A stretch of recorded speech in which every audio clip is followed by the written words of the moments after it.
And I used to be a bourbon man, whiskey wets my temper. I'm sitting by the poolside with a watermelon seltzer.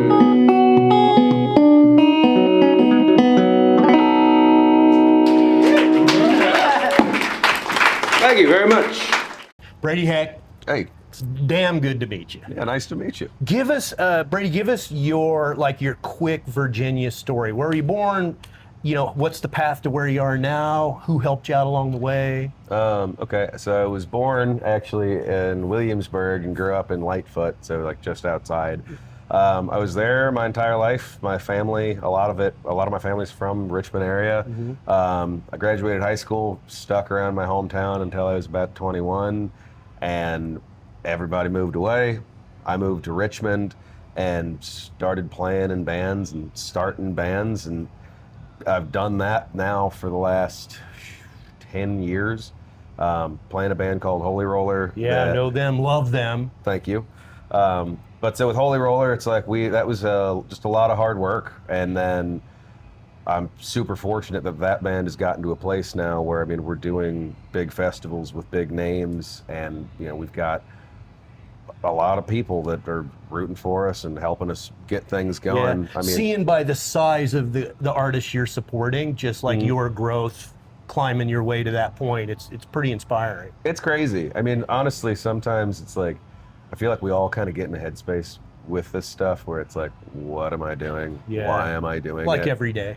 Yeah, I mean, exactly. And it's like, I think that we probably all struggle with that to some kind of degree. And it's like, dude, I won't even notice it when we're in the moment doing it. Like, we were playing Boston Calling a couple months ago, which, are you familiar with that one? Yeah. So, Luke Combs was the headliner that day, and we played like right before Sheryl Crow. And I'm sitting there just like, you know, contemplating going back to welding or going back to school. And then I'm seeing this, and it's like, you know, you almost have these moments where you're like, oh shit! Like, Do you know how lucky you yeah, are? it's like you're literally living the dream. Yeah, and then it's man. like you got to check yourself with that stuff, because it's like, it's a lot of hard work, and maybe it's the time in between that you lose track of all that you've accomplished. But it's those moments where you have to be like, oh shit, I've got a lot to be thankful for. Yeah. You know, and it levels you out really fast, and you're like, okay, never mind. Back to focusing, back to working hard, back to being appreciative. Before we go any further, man, I've got to ask you about that the Harley, the Sportster, Oh yeah. on the cover of one. Which record is that on the cover of? Ain't It? So there's the Ain't It Cruel EP has mine. Yeah. The Ain't It Cruel single has my buddy Evan Jennings. Yeah. I think I stole a few other people's bikes for pictures, but those were the ones that wound up getting into it. Hey man, if any of those bikes just get laying around and nobody claims it, a couple days, I just shoot you my Fair enough. my email, and you can have me come Well, pick that's it up. 74 Ironhead. It's just collecting dust. Yeah, man. I had a Super Glide, the reissue of the original, in the Evil Knievel colors. No way, like the red, white, and blue? Yeah, and That's I would just sit awesome. and look at it. I Yeah. mean, like, I don't even know if I rode it, but it was just so beautiful. It was like I would sit in the basement. I drove it in through the double doors, down into, never sat outside. Yeah. And I would just sit and look at it for hours. I loved it so much. Yeah. Dude, I'm kind of the same way. Like, especially, so in Holy Roller, our keyboard player, his name is Bryce Doyle, and he and I are real big into mechanics. Like, we kind of cut our teeth working on bikes. I started building bikes. Bryce has moved into being an incredible auto mechanic, so he'll do most of the maintenance on our van that we tore in. Yeah. And like on the side, he runs his garage. It's like a shop for other people that like can't afford to take it elsewhere. Record in there. Actually, no, we record in my basement. Listening to Gray Fox, it sounds, I mean, there's the breaker thing in there, so I know. It sounds like you're kind of a fan of 70s Big time. country culture, Smoking the Bandit. Yeah. Big time. Smoking the Bandit's one of my favorite movies ever. Yeah. Oh, yeah. Dude, you're ringing all my buzzers and buttons here with the motorcycles in the 70s. Well, I mean, speaking of motorcycles and specifically that song, so I used to drive a truck for a small motorcycle shop in Richmond called Motor Richmond. And like, I'm an American bike guy, like Harleys are my thing, Yeah. but that was a Triumph shop. And so I had to swallow my pride on my brand loyalty, but whatever you do. But so we or I would get shipped out like all over the region to either go pick up people's broken shit or deliver their soon-to-be broken shit. Yeah.